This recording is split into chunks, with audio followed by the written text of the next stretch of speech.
Padre, en el nombre de Jesús nos presentamos delante de ti en oración, pidiéndote que seas tú en todo este momento que compartiremos al control, que seas tú delante, Señor, con la palabra, con tu presencia, con tu paz, disipando todo lo que quiera oponerse, todo obstáculo de las potestades del aire, Señor, en el nombre poderoso de Jesús. Te pido que seas tú, Espíritu Santo, amparando la palabra, guiando a la pastora Viviana y poniendo esa semilla en nuestro corazón para que sea tierra fértil y dé el fruto para el cual tú la has mandado, Señor. En el nombre de Jesús, fortalécete, te pedimos, Señor, en nuestras debilidades, disipa, Señor, todo cansancio, toda fatiga, todo desasosiego, Señor, en el nombre poderoso de Jesús, y renueva nuestras fuerzas para que podamos recibir este mensaje, aplicarlo y seguir avanzando en todo lo que tú tienes por delante para nuestras vidas. En el nombre poderoso de Jesús. Amén. Amén. Amén. Bueno, muy bien. Vamos a compartir la palabra en el libro de Esdras. Esdras está en el Antiguo Testamento. Creo que está antes de Isaías. Y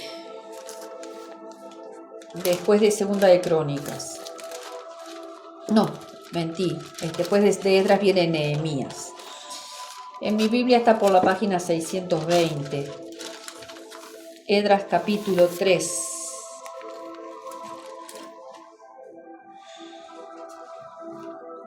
Buscan tranquilos porque me interesa que sigan la lectura.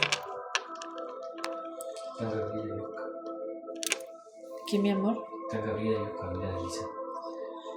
Bienvenidos, Gaby. Bendiciones, Gavita. ¿Cómo estás, mi corazón? Tanto tiempo que no nos vemos. Oscar, bienvenido. ¿Cómo estás? Bueno, qué alegría que estén. Vamos a compartir la palabra. Recién comenzamos en el libro de Esdras. Está en el Antiguo Testamento. Después de Segunda de Crónicas y antes que Nehemías. Por ahí están. En mi Biblia está, les decía, por la página 620. Depende del tamaño de las Biblias, pero por si alguno la puede relacionar.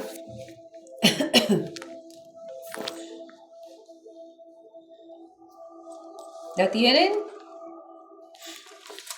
¿No? Busquen, hay una guía delante de todo. Tiene que haber una guía, que dice por el libro.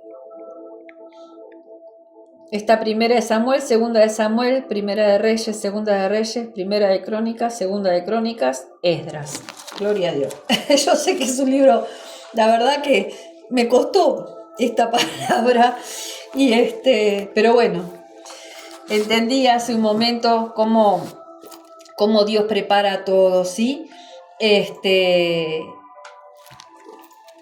Camila es la que selecciona, la que ora, la que elige la alabanza y las adoraciones, ¿no? Que siempre las compartimos antes de empezar la reunión, como para que el que pueda las vaya escuchando y pueda alabar y pueda adorar y prepararse, ¿verdad?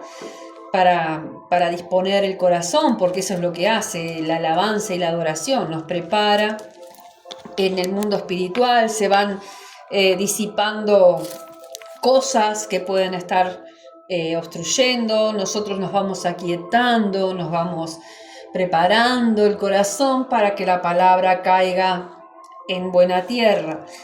Y me llamaba la atención la alabanza.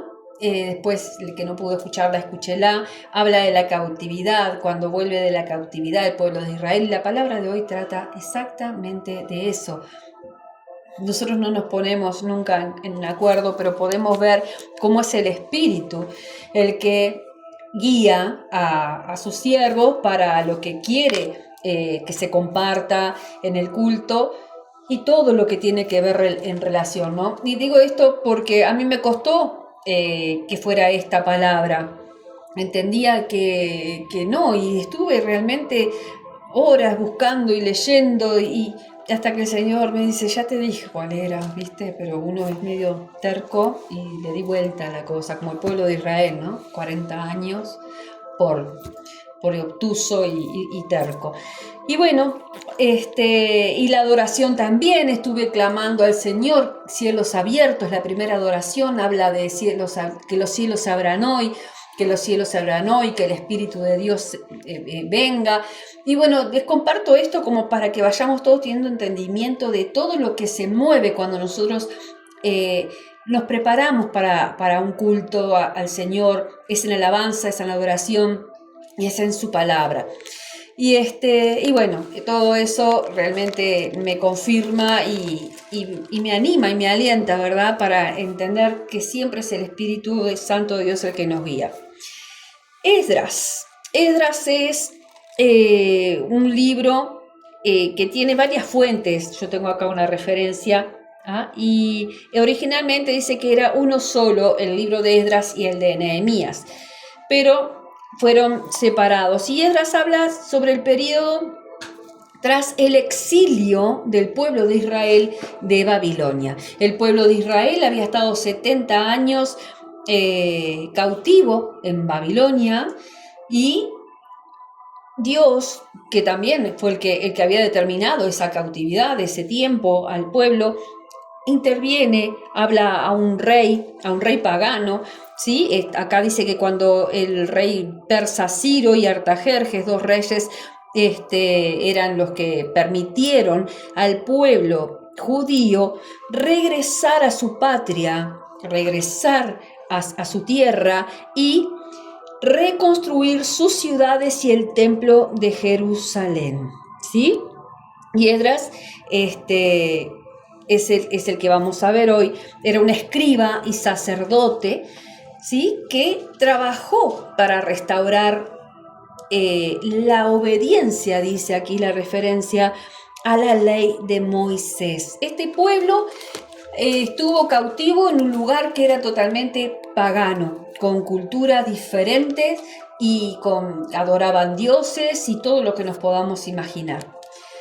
Y Dios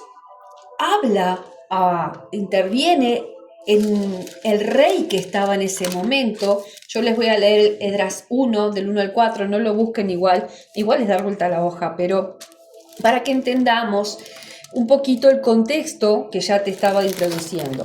En el primer año, dice, de Ciro, rey de Persia, para que se cumpliese la palabra de Jehová por boca de Jeremías, despertó Jehová el espíritu de Ciro, el rey de Persia, el cual hizo pregonar de palabra y también por escrito por todo su reino, diciendo: Así ha dicho Ciro, rey de Persia: Jehová, el Dios de los cielos, me ha dado todos los reinos de la tierra, y me ha mandado que le edifique casa en Jerusalén, que está en Judá. Quien haya entre vosotros de su pueblo, sea Dios con él, y suba a Jerusalén, que está en Judá, y edifique la casa a Jehová, Dios de Israel. Él es el Dios, dice entre paréntesis, la cual está en Jerusalén. Y a todo el que haya quedado en cualquier lugar donde more, ayúdenle los hombres de su lugar con plata, oro, bienes y ganados, además de ofrendas voluntarias para la casa de Dios, la cual está en Jerusalén. Dios elige a este rey Ciro para que, pone en el corazón de este rey, que era pagano, y dice que en otros pasajes, en Isaías, dice que fue ungido, que así lo reconoce Dios, como un pastor. Y mucha gente se pregunta y ha cuestionado por qué Dios elegiría a un pagano para que sacara a ese pueblo, pusiera a su pueblo en el corazón de ese rey, que su pueblo fuera liberado y que tuvieran todos estos beneficios, que todo el mundo los ayudara y así ayudarlos también a edificar el templo, la casa de Dios en Jerusalén. Y hay una referencia que creo que es ahí en Isaías, que dice que Dios elige a quien sea, no importa la condición, para cumplir su propósito. Y esto a veces a nosotros nos rechina, ¿verdad? Porque somos muy de que las cosas tienen que ser de una manera, pero Dios hace como quiere. Te hago esta explicación para que entiendas un poquito todo lo que se movía en derredor del pasaje que vamos a leer. El título del pasaje que vamos a leer hoy dice Restauración del altar y del culto. Dice así la palabra de Dios. Cuando llegó el mes séptimo y estando los hijos de Israel ya establecidos en las ciudades, se juntó el pueblo como un solo hombre en Jerusalén. Estaban todos unidos con un propósito, como ya habíamos hablado, ¿verdad? Comenzar a restaurar el templo de Dios, la casa de Dios. Entonces se levantaron Jesúa, hijo de Josadac, y sus hermanos, los sacerdotes, y Zorobabel, hijo de Salatiel, y sus hermanos, y edificaron el altar del Dios de Israel, para ofrecer sobre él holocaustos, como está escrito en la ley de Moisés, varón de Dios. Y colocaron el altar sobre su base, porque tenían miedo de los pueblos de las tierras. Y ofrecieron sobre él holocaustos a Jehová, holocaustos por la mañana y por la tarde. Celebraron asimismo la fiesta solemne de los tabernáculos, como está escrito, y holocaustos cada día por orden, conforme al rito, cada cosa en su día. Además de esto, el holocausto continuo, las nuevas lunas y todas las fiestas solemnes de Jehová, y todo sacrificio espontáneo, toda ofrenda voluntaria a Jehová. Me voy a detener un poquito acá. Vamos entendiendo entonces que el pueblo de Dios, el pueblo de Israel, estaba siendo, venían del exilio, venían de Babilonia, donde habían estado cautivos durante muchísimos años, y este rey estaba obrando a su favor, era el que los dejaba ir y además los ayudaba para que restauraran la ciudad y la casa de Dios. Y vemos acá, primero que nada, entendemos que cuando un pueblo se va a instalar, necesita un gobierno, en estos tiempos un rey, necesitaba un sacerdote, ¿sí? Y necesitaba sus leyes. Y acá vemos que se levantaron Jesúa, hijo de Josadac, y sus hermanos, los sacerdotes, y Zorobabel, hijo de Salatiel, y sus hermanos, y edificaron altar al Dios de Israel. A mí siempre me impacta la palabra de Dios cuando dice se levantaron. Cuando yo veo se levantaron, el otro día lo compartíamos en la reunión de damas que tuvimos con Cami de la iglesia de los pastores Noelia y Guillermo, que compartíamos de Ana, ¿verdad? De Primera de Samuel, y en un determinado momento Ana tenía una aflicción y dice, y Ana se levantó y relata que fue a orar a Dios y cómo clamó a Dios. Entonces entiendo yo cuando dice se levantó en la palabra de Dios, quiere decir, en ese momento hay una persona que está decidida, determinada, tomó una decisión, valga la redundancia, para actuar de una manera. Estos venían de la cautividad, de vivir en un lugar, vamos a explicarlo en los términos del día de hoy, totalmente mundano. Adoraban dioses, tenían unas costumbres bastante contrarias a lo que la palabra de Dios, y estos tenían, como decía el título, que restaurar el altar y construir el templo de Dios, restaurar el altar y el culto que ellos deberían rendir a Dios. Y vemos qué es lo primero que hacen. Empiezan por edificar el altar de Dios, de su Dios, para ofrecer sobre él holocaustos, como está escrito en la ley de Moisés, varón de Dios. El altar, como vemos, era el lugar donde se ofrecían los holocaustos, donde se ofrecían los sacrificios, donde se hacía la expiación de los pecados. Estos venían totalmente contaminados de todo lo que significaba Babilonia y tenían que primero que nada rendirse delante del Señor. Necesitaban primero que nada restaurar ese lugar donde poder ser tratados con Dios, donde rendirle el holocausto. Sabemos que el holocausto era el sacrificio de un animal, ¿sí?, para la expiación de sus pecados. Hoy, como lo compartía Agustín el otro día, sabemos que el sacrificio de Jesús es el válido, el único, el nuevo pacto, que por su sangre todo aquel que crea en él es salvo, es perdonado, existe allí la expiación, no es necesario ningún otro sacrificio. O sea, que ese altar que ellos iban a construir, que ellos dicen que edificaron ese altar al Dios de Israel, vendría a ser exactamente como es la cruz para nosotros. Nosotros vamos a la cruz donde Jesús hizo el sacrificio, puso su vida por vos y por mí, por mis pecados, por todo aquello que necesitábamos ser perdonados. ¿Sí? Allí es el lugar donde nosotros entregamos todos nuestros pecados y recibimos de Él. Ese es el lugar de intercambio. Ese es el lugar donde nosotros también somos tratados, en la cruz de Cristo. Y estos, en el antiguo pacto, necesitaban hacer exactamente eso. Era prioritario al templo. Y empezaron exactamente en un orden. Y esto habla de la importancia espiritual, de la importancia que tiene lo espiritual.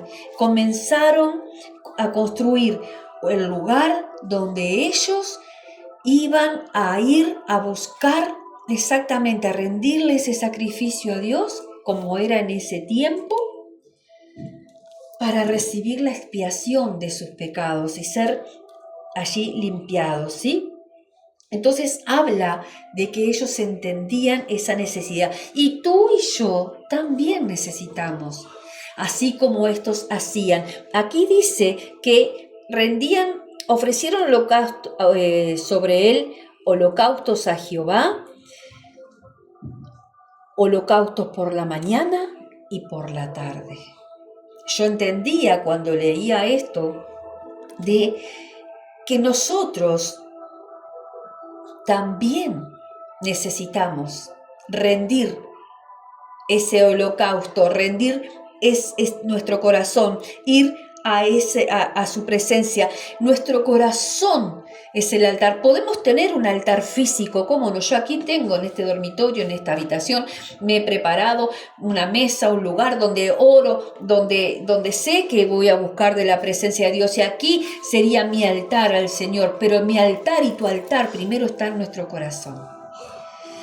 Entonces, así como estos rendían holocausto, sacrificio, rendían sus pecados, o sea, en ese momento del sacrificio, nosotros vamos en oración a nuestro Padre y en el nombre de Jesús reconocemos cuáles son nuestras miserias o nuestros pecados o lo que hicimos, cometí este error, Señor, y me descarga, o estoy así, o estoy así, y ese constante, ese mañana y tarde, o ese mañana, tarde y noche, de ir a Él y rendir como hacían estos, ¿verdad? Para ellos necesitaban eso para ser perdonados. Nosotros no solamente necesitamos ir a la presencia de Dios, hablarle con Él, porque el velo fue rasgado una vez que Jesús, todo lo que impedía fue quitado una vez que Jesús, el Cordero de Dios, tomó ese lugar que era tuyo y mío.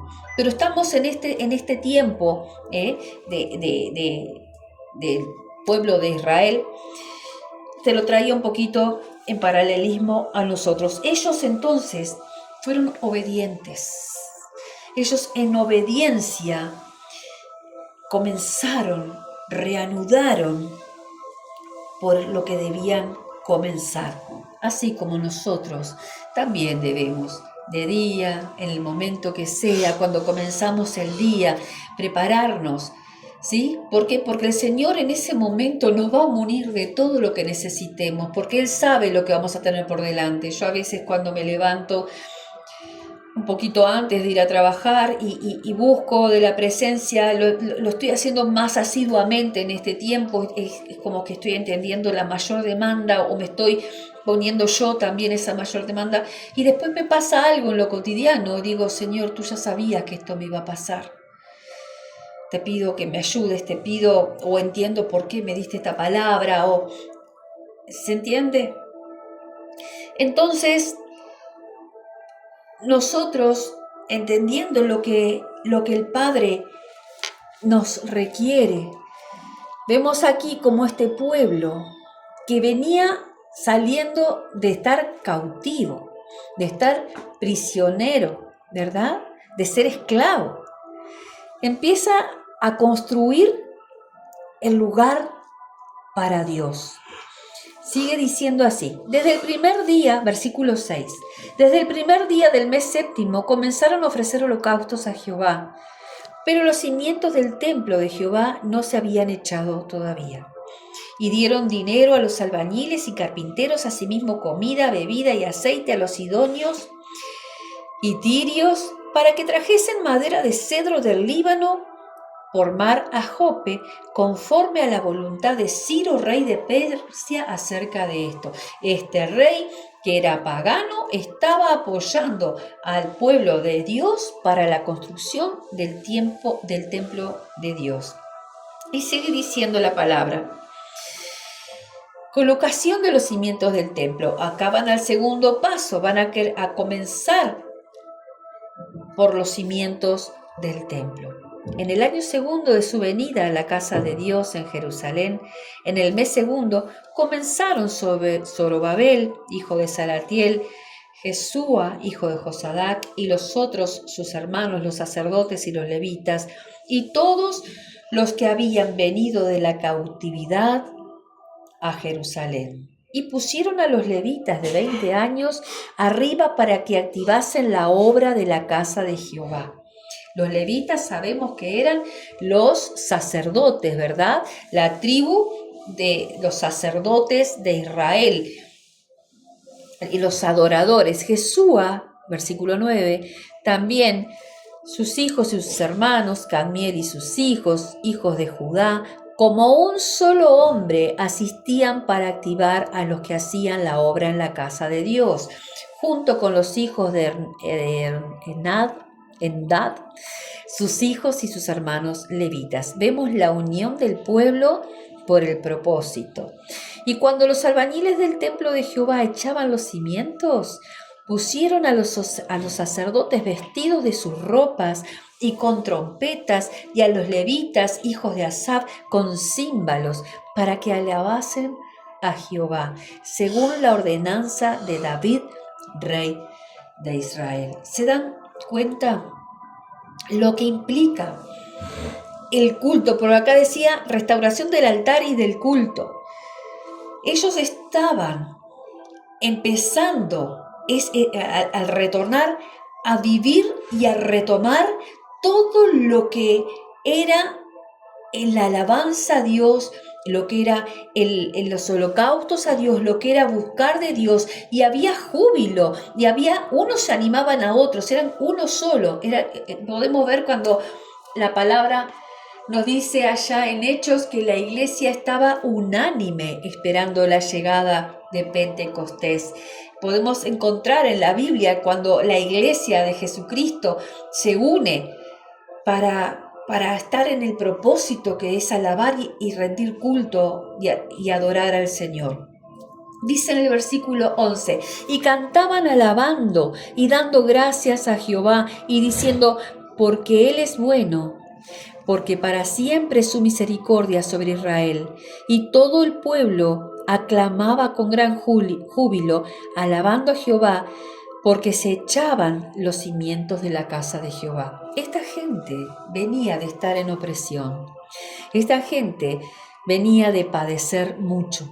nosotros cuando llegamos al Señor también fuimos liberados de Babilonia, fuimos liberados de todo lo que el mundo nos cargaba y significaba, pero aún me hacía entender el Señor, nosotros venimos siendo limpiados y transformados de lo que el mundo ha hecho en nosotros, pero que es importante que el agradecimiento, así como ellos estaban, yo me imagino el júbilo que tendrían, esa euforia, esa alabanza y reconocimiento y gratitud a su Dios que los sacaba de esa condición.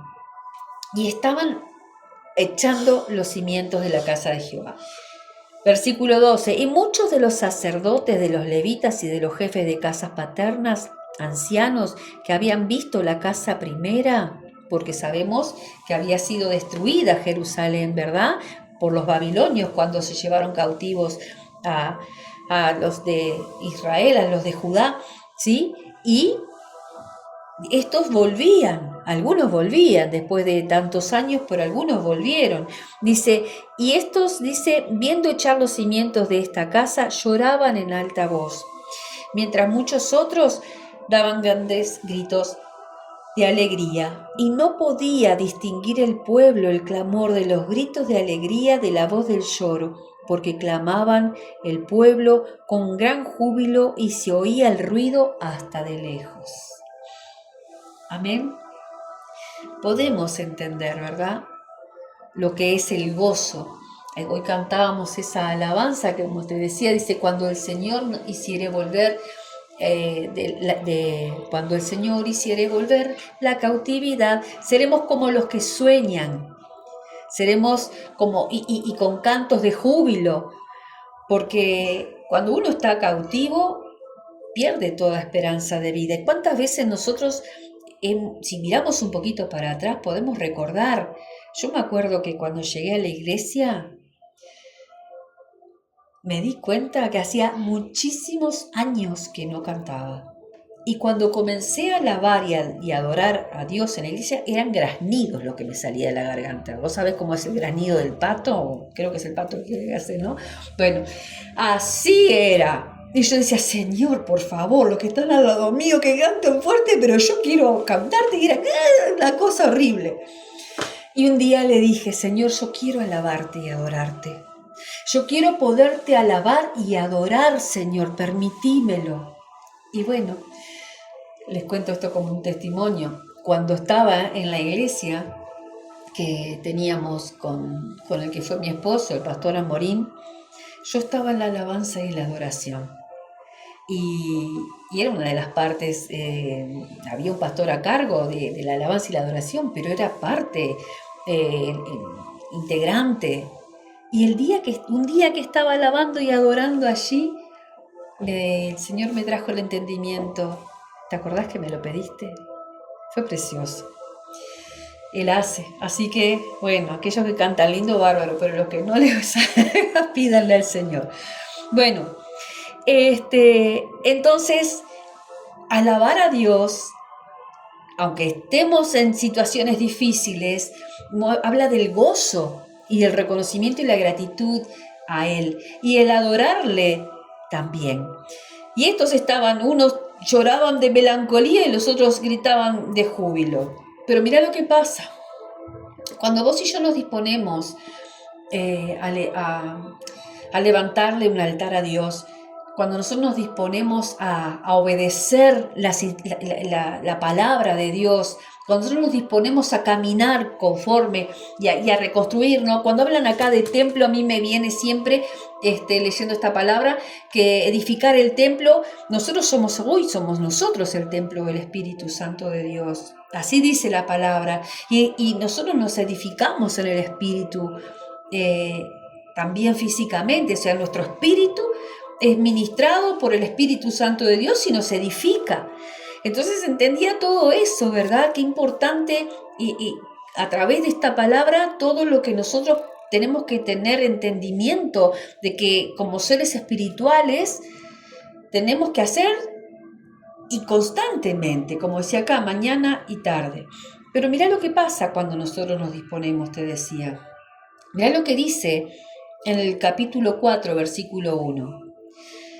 Tiene un título: Los adversarios detienen la obra. Y comienza diciendo: oyendo los enemigos de Judá y de Benjamín, las tribus de Israel, que los venidos de la cautividad edificaban el templo de Jehová, Dios de Israel. ¿Quieres? Oyendo los enemigos. Vinieron a Zorobabel, al que estaba edificando, el que se había levantado con Judea, ¿cómo era que decía? Con Jesuá. Vinieron a Zorobabel y a los jefes de casas paternas y les dijeron: edificaremos con vosotros, porque como vosotros buscamos a vuestro Dios, y a él ofrecemos sacrificios, desde los días de Esar-Adón, rey de Asiria, que nos hizo venir aquí. Zorobabel, Jesúa y los demás jefes de casas paternas de Israel dijeron: no nos conviene edificar con vosotros casa a nuestro Dios, sino que nosotros solos la edificaremos a Jehová Dios de Israel, como nos mandó el rey Ciro de Persia. Rey de Persia. ¿Qué pasó? Oyendo. El mundo espiritual oye y ve. Oyendo que estos estaban levantando los cimientos del templo de Dios, oyendo que cada uno de nosotros ha elegido a Cristo como su Señor y Salvador, que cada uno de nosotros ha elegido seguir las instrucciones de este manual precioso que Dios nos dejó para sus hijos, oyendo, se levantó, vino el adversario, vino el enemigo, y muchas veces vienen con engaños, queriéndote seducir o muy sutilmente, y te empieza a rodear y a meterse. ¿Para qué? Para entorpecer la obra que Dios quiere hacer en nuestra vida, así como lo vemos aquí. Pero estos que estaban al frente, ¿sí? Zorobabel y Jesúa, le dijeron: no, nosotros no nos conviene. Hay cosas que a nosotros no nos conviene. ¿Por qué? Porque el Señor trata con cada uno de nosotros. Es importante que le pidamos a Dios discernimiento para poder discernir los espíritus que se mueven en aquellas personas que nos rodean, en aquellas opciones, propuestas y decisiones que tengamos que tomar. Estos tuvieron que tomar una decisión porque esta gente vino a proponerles algo, ¿sí? Y ellos entendieron que no les convenía. Voy al versículo 4 del capítulo 4. Pero, hay un pero el pueblo de la tierra, y cuando habla del pueblo de la tierra está hablando de los adversarios, de los enemigos del pueblo de Dios. El pueblo de la tierra intimidó al pueblo de Judá y lo atemorizó para que no edificara. ¿Qué te parece? ¿No te suena algo familiar? Sobornaron además contra ellos a los consejeros para frustrar sus propósitos. A los consejeros de Israel, ¿no? De Benjamín, de las tribus que estuvimos hablando. Pero dice, para frustrar sus propósitos, todo el tiempo de Ciro, rey de Persia, y hasta el reinado de Darío, rey de Persia. Yo busqué cuánto era todo ese tiempo, todo el tiempo dice todo el tiempo de Ciro, rey de Persia. Y no sé si me equivoqué en la información, pero dice que el rey Ciro reinó 29 años.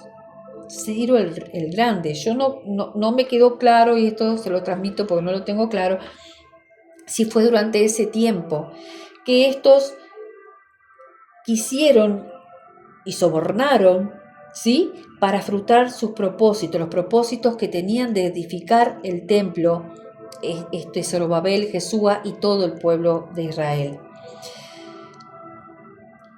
Y dice en el 6, y en el reinado de Asuero, en el principio de su reinado, escribieron acusaciones contra los habitantes de Judá y Jerusalén. Y estos hicieron ante este rey de Artajerjes y todos estos que querían frustrar y oponerse a la edificación, hicieron toda una redacción de una carta y bueno, para frenar esto.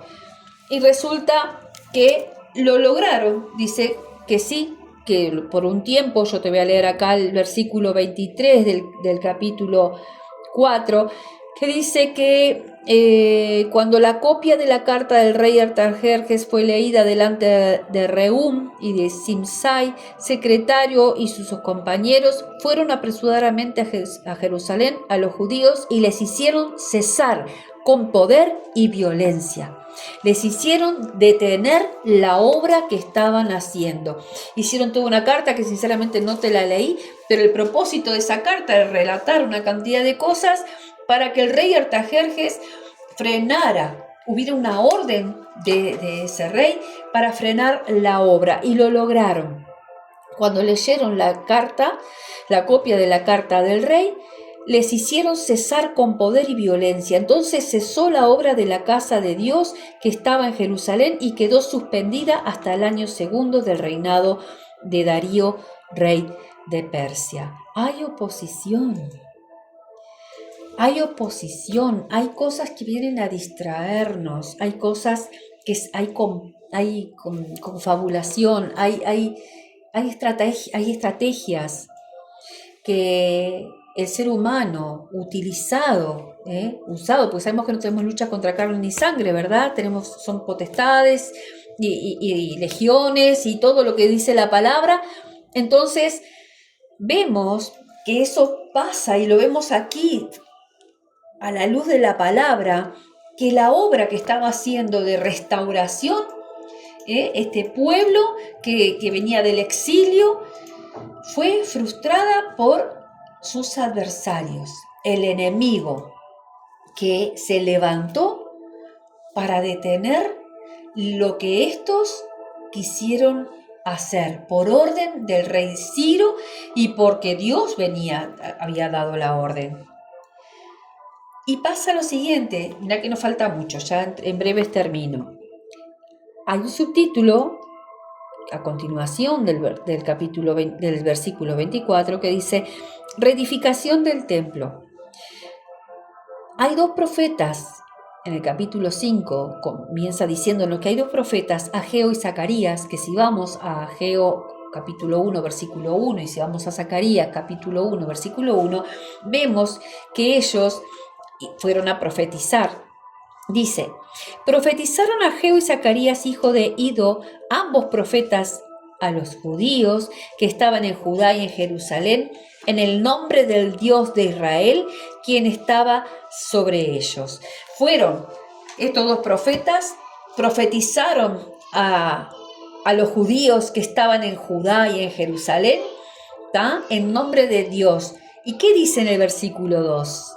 Entonces se levantaron Zorobabel, hijo de Salatiel, y Jesúa, hijo de Josadac, y comenzaron a reedificar la casa de Dios que estaba en Jerusalén, y con ello los profetas de Dios que les ayudaban. Tú te dispones, empezás a caminar en el Señor, se levanta oposición, te frena, te distrae, ¿sí? Te detiene. Pero viene Dios, porque nada va a detener lo que Dios determinó hacer.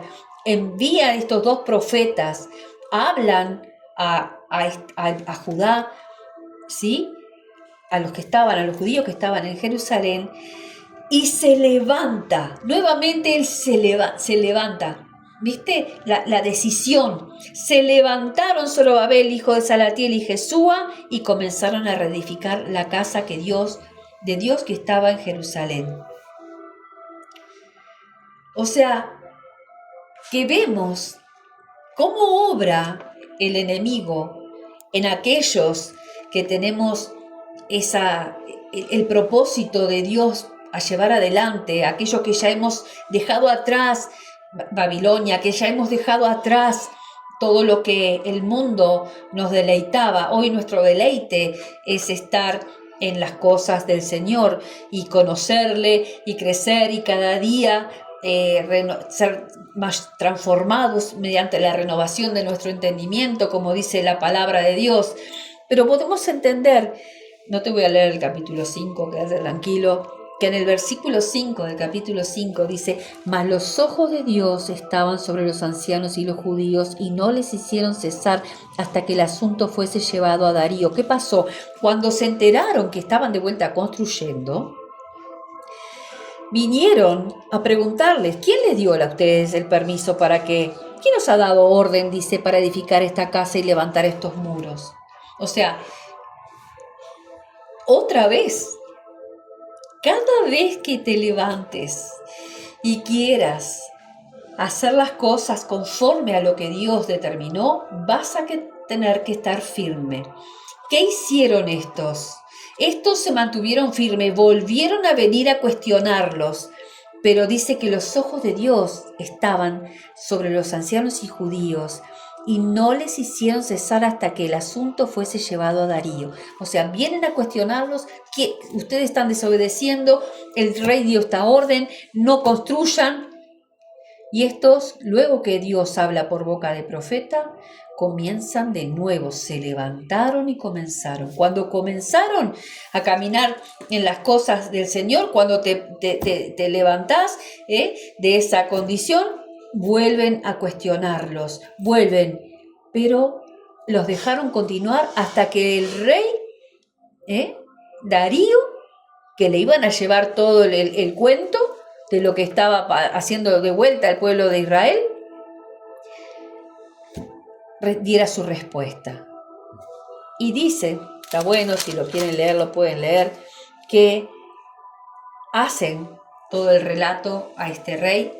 El rey manda averiguar en las memorias que quedaban escritas en palacio si realmente el rey Ciro les había autorizado y le había permitido irse de Babilonia y llevar todo la plata, el oro y todo lo que lo pudieran ayudar.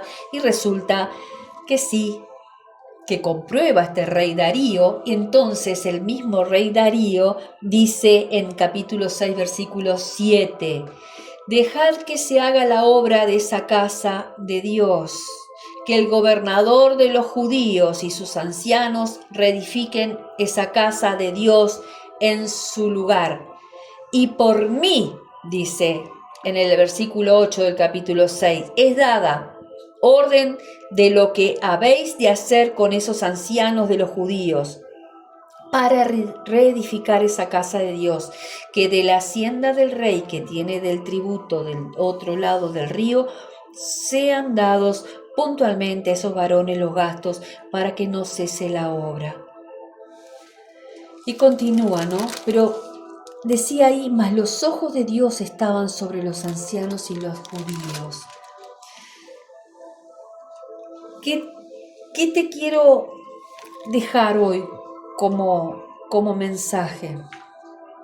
Por más oposición que venga a nuestra vida, por más adversarios, por más complot, no me sale la palabra, por más estratagemas, por más artimañas, por más cosas que quieran venir a frenar lo que Dios ha determinado con su pueblo, con su iglesia, si nosotros nos mantenemos firmes en obediencia a lo que la palabra de Dios dice, Dios va a obrar a nuestro favor. Por más artimañas que haya. Amén. Por más manipulación que haya, vamos a tener adversarios, como lo podemos ver aquí, ¿sí? Para la obra de Dios. Pero hubo alguien que se levantó. Hubo alguien que construyó un altar. Hubieron unos que hicieron eso. Y vos y yo, esto refleja exactamente lo que nosotros como hijos de Dios debemos hacer. Levantarnos. Si te tenés que levantar es porque quedaste tirado, porque estabas quieto, porque algo. Habla de tomar una actitud, de tomar una decisión, ¿sí? Y saber que tenemos oposición. Saber, a Jesús lo rechazaron. A Jesús lo dejaron solo, ¿sí? Si a Él le hicieron, ¿cuánto más no van a hacer también a nosotros? Pero sabemos nosotros que el sacrificio de Jesús en la cruz es ese lugar de intercambio, es ese lugar que nosotros vamos cada vez que a ese altar, cada vez que nosotros rendimos. Yo te decía que hoy sentía que había cielos cerrados y realmente fue en oración hasta que en un momento me encontré rindiendo mi corazón al Señor, diciéndole: Señor, yo te pido perdón de todo lo consciente y de lo inconsciente, de lo que haya hablado y que no correspondía, de lo que haya hecho, de lo que no haya hecho. Yo me rindo a ti y te pido perdón, y empezó a fluir. Hasta que vos te das cuenta que ese mundo espiritual, lo que estaba allí, se va. Pero tiene que haber una determinación, tiene que haber un levantarse. ¿Cuántas veces? Las veces que sea necesaria. Yo me había notado el proverbio que habla, dice 7 veces.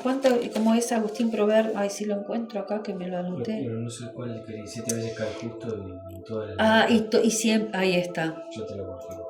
Lo tenía anotado, no lo veo. Me anoto las cosas chiquititas y después no lo encuentro. ¿Se entiende? Proverbios 24:16. Proverbios 24:16, ¿lo podemos buscar? O... Sí. Proverbios 24:16. Esa cautividad. Hay un versículo que habla también de que llevemos cautivo todo pensamiento a la cautividad de Cristo. Hay pensamientos que vienen, que nos invaden, pensamientos y cosas hasta que puede entrar por nuestros ojos o por nuestros oídos. Y nosotros, en ese altar que hay en nosotros hacia el Señor, Señor, yo te llevo en obediencia cautivo tal pensamiento, te llevo en obediencia lo que acabo de escuchar, limpiame. Y no es de ser fanático, es de estar, como decía aquí, el altar preparado para estar siempre rindiendo aquello que quiera venir a sacarnos de lo que Dios. Es tan claro lo que se movió aquí, como se mueve también en nuestra vida. ¿Tenés allí el proverbio, hijo? Sí, porque 7 veces cae el justo y vuelve a levantarse, mas los impíos caerán en el mal. Amén. El justo es aquel que ha sido justificado por Jesús. Nosotros hemos sido justificados, o sea, ha sido pagada nuestra deuda, ¿sí? Hemos sido justificados. El justo seríamos nosotros por Cristo, por la sangre de Jesús. Dice, 7 veces cae el justo. ¿Cuántas veces nos tengamos que levantar? Nosotros, los hijos de Dios, en Él lo hacemos. Pero aquellos que caen, dice la palabra, el impío, ¿cómo es que decía? Mas el impío caerá en el mal. Caerá en el mal. Vemos que estos que desearon el mal para estos adversarios no prosperaron. Y ese es el mensaje que el Señor hoy nos quiere dar. Que alabemos, que adoremos, que demos gracias al Señor de dónde nos ha quitado. No nos olvidemos de dónde y de todo lo que nos ha librado y lo que está haciendo en nosotros y lo que hará. Y esa gratitud y esa alabanza y ese reconocimiento a Él. Que tu vida y yo, digo también la mía y la de cada uno, sea un altar al Señor, ¿sí? Y no poniéndonos de exquisitos, sino un lugar donde rendimos al Señor todo aquello que sabemos que nos molesta, que viene a interponerse. Amén. Vamos a darle gracias al Señor. Vamos a pedirle al Espíritu Santo que en medio de este culto, de de esta alabanza, de esta adoración, de este reconocimiento a Él como nuestro Dios y nuestro Padre. Dándole gracias de poder estar en ese lugar, de podernos acercar. La palabra también nos enseña, dice, acercaos confiados al trono de la gracia, para recibir el pronto auxilio, el socorro en aquello que necesitamos. Nos podemos acercar a Él confiados, ¿sí? A ese lugar donde en su presencia somos transformados, en donde en su presencia somos limpiados. En el nombre de Jesús te damos gracias, Señor, porque tú hablas y haces como quieres, Señor. Nada puede impedir lo que tú has determinado. Así como usaste a este rey, un rey pagano, Señor mío, y lo llamaste ungido para hacer aquello lo que tú habías determinado con tu pueblo, que salieran de ese lugar de la cautividad y que fueran provistos de todo lo necesario. Así hiciste también, Señor, con el pueblo, con tu pueblo cuando salieron de Egipto. Tú puedes endurecer el corazón como lo hiciste con Faraón, o tú puedes ablandar el corazón como lo hiciste con el rey Ciro. Así, Señor mío, hace con cada uno como tú quieres, en el nombre de Jesús. Que nuestra vida, que nuestro corazón, Señor, sea un altar con ese aroma, con ese perfume agradable, Señor mío, a ti. Que podamos estar rendidos, sea cual sea el momento del día y sea cual sea el lugar, Padre, pero siempre, siempre en ti. En el nombre poderoso de Jesucristo te damos gracias. Gracias, Señor mío, por tu palabra. Gracias por mis hermanos que hoy están aquí recibiendo, Señor, el mensaje para que tú, Señor, sigas obrando en cada uno de nosotros. En el nombre poderoso de Jesucristo te damos gracias. Amén.